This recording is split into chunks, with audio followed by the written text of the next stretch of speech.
I'll take a glass of tall grape Kool-Aid. Victory Monday feels so good. Can we get me a garbage can just in case I draw today? It was 1 year ago today. It was. You feel okay today? Well, I mean, despite how the Bengals played, I do feel great. Yeah. You got a fresh cut. You're looking good. Thank you. Looking great. Yes. Wow. I don't even know where to start. This is a true story. I'll start here. I literally woke up this morning, and I had to ask myself, and I did this after the Cavs won the championship in 2016.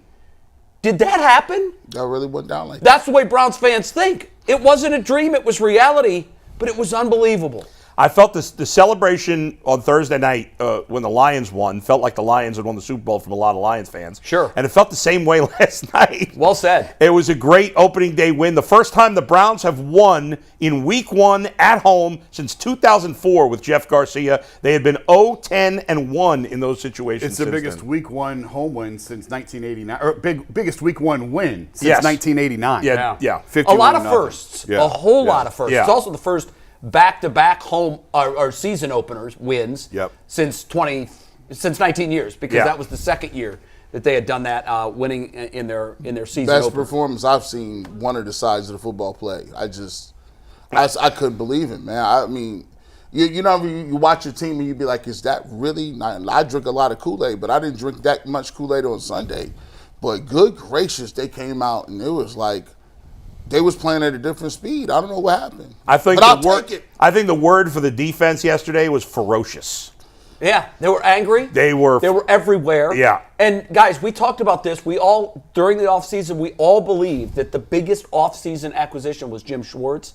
That was supplanted yesterday. That was Jim Schwartz and the additions on the D-line, because they all made a difference yesterday. I mean, but if you have to just point to one, yes, because there he led the way. It's the sum of all those little parts added up.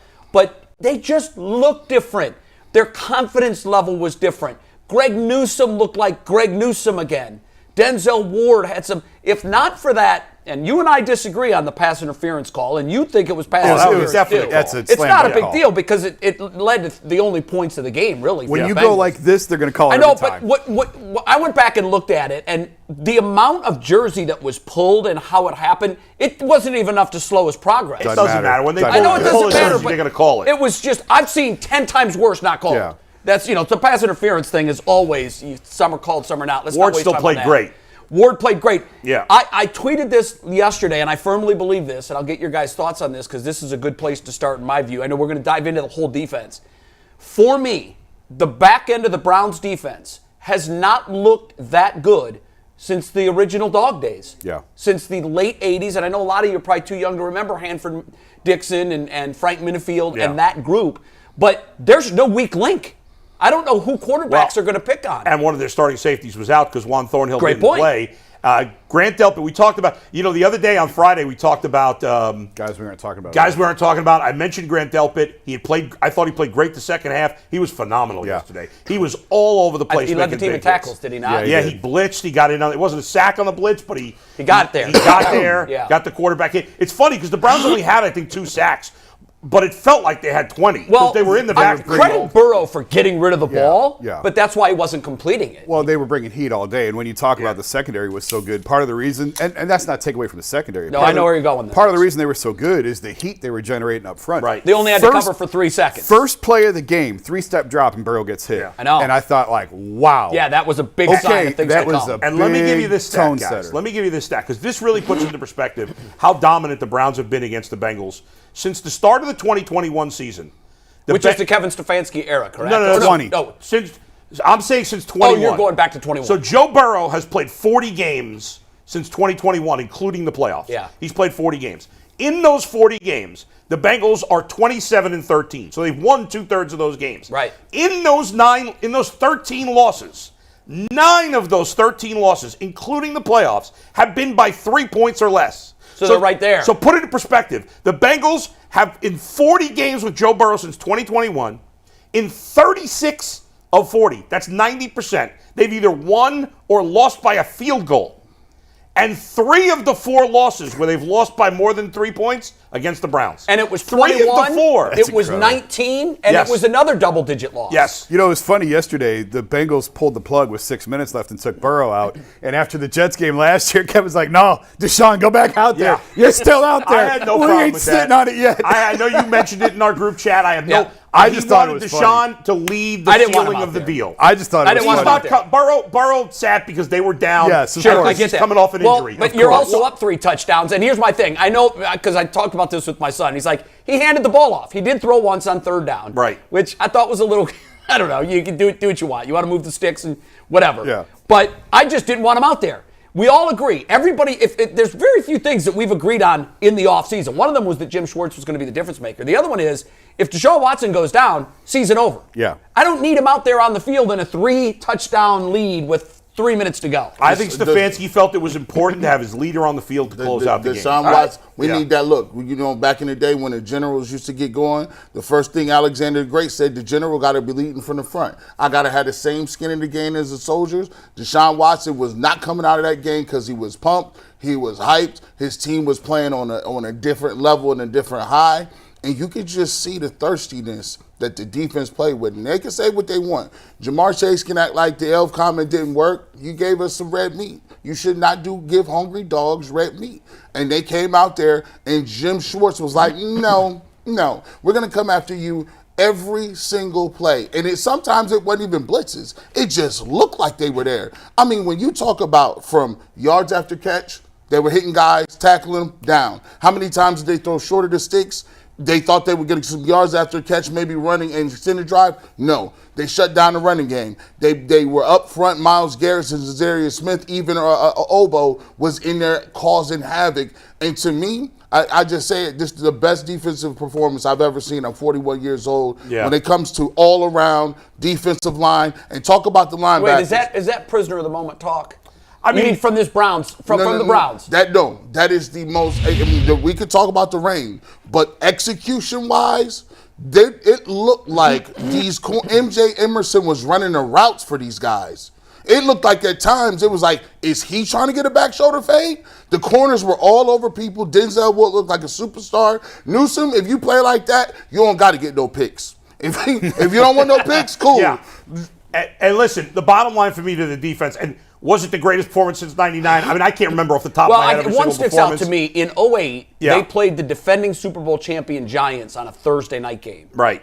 And I think they won, it was 35-7 or something Yeah. like that. They just dominated a very, very good Giants. Right. And offensively, they scored on every possession. They didn't punt at all. I think it was one of, it doesn't even matter if it's number one all time. It's Right. one of the best performances we've seen by this defense. It's the only one that comes to mind for me in the 12 years I've been covering the team more than any other. Sure. I mean, it was because as G said, and you're 100% right, the Bengals didn't make, I think they had one big play. Joe Mixon had one really long run. Decent run. That was it. Yeah. Like the wide receivers were never open. No. But and this is widely regarded as one of, if not the best wide receiver core It is. in the It is NFL. the best. Yeah. It is the best. There's no discussion. 82 it's the passing best, yards. and they did nothing. Here's the question. Let's put a percentage on it, okay? Yeah. Because I was really thinking about this last night. You always want to give credit and blame.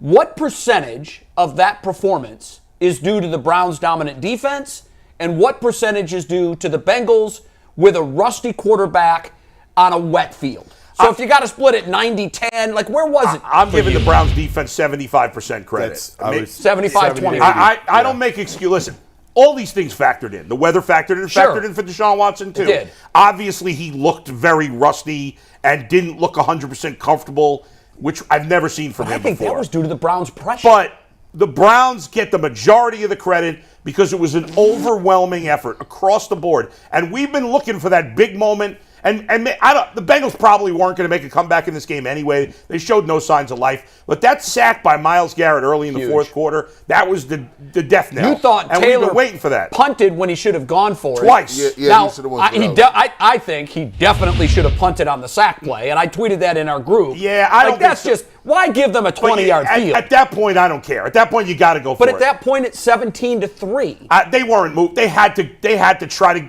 get some spark. I don't know. So you're okay with that? The Bengals punting at the Browns 43. That was a head scratcher. Insane. Especially with Zach Taylor. was insane. But the defense deserves so much credit because all three levels play. There's not a single player on the Browns defense that I can point to and say, well, he didn't have a good game. James Rapine said something. He said, in Cincinnati, when you watch these three receivers, they don't do what we call scheme guys open. They throw a lot of contested 50-50 balls, and they get them. Jamar Chase and T. Higgins get those 50-50 balls, and he kind of talked about the Browns match up well against them because, especially when they play like this, with man-to-man coverage, and they got three guys that can cover guys. That's right. And when you throw 50-50 balls and you got guys that are highly contested, it can look like this if your quarterback is off. And if you only watch the Browns and you don't watch the Bengals besides when they're playing the Browns, you don't realize how impressive it is what they did. I have never, ever, ever seen the Bengals offense with Joe Burrow look this bad. Even in the other two ass kickings that the Browns gave him, they didn't look this bad. His 82 yards passing is a career low. Yeah, I mean, of course, it's just crazy. It was an incredible performance. T. Higgins had as many catches as I did. Yeah, I know. 0. 8 targets, 0 catches. Amazing. And I've been telling you guys all along, I think Martin Emerson is the real thing. He's the real deal. Oh, 100%. Yesterday proved it because they didn't match Denzel with Jamar Chase. Emerson played the right side. Denzel played the left side. Whoever was there. Whoever's there, and I like that's that. who you get. I like that. And it wasn't like, and it's not a sign of disrespect, but in the past, Denzel was always on Jamar. Right. I think it's more a sign of confidence in Jim Schwartz. Absolutely. In anybody, Absolutely. His cover guys. Tyvis is in when? Wednesday this week? Tuesday and Wednesday. Tuesday and Wednesday. So we'll talk to him tomorrow. One of the things I can't wait to talk to him about is I want him to put into perspective just how difficult it is to do what the Browns did yesterday. Again, the top receiving core in the NFL.